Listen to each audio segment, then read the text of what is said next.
This video will show you how to install the Smart Garage Camera.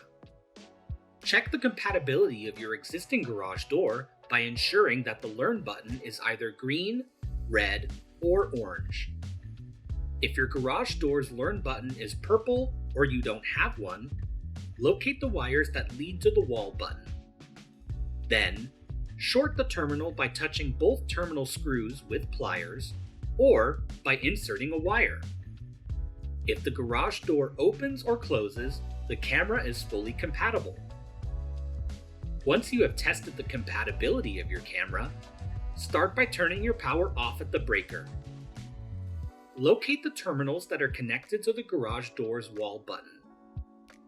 Use a screwdriver to connect the motor control connector to these terminals.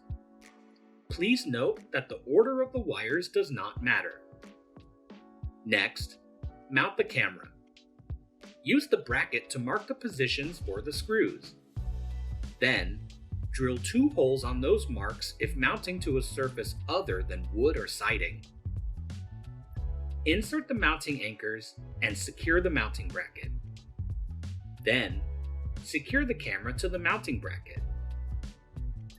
Install the sensor with the wire attached by running the wire along the door's belt or chain. Secure the sensor without the wire to the top of your garage door. Secure the sensor with the wire to the frame of your garage, leaving no more than a ½ inch between the 2 sensors. Ensure that the sensors are not touching. Connect the sensor as well as the motor control cable to the back of the camera. Then, connect the USB-C cable to the back of the camera and plug it in. Restore your power at the breaker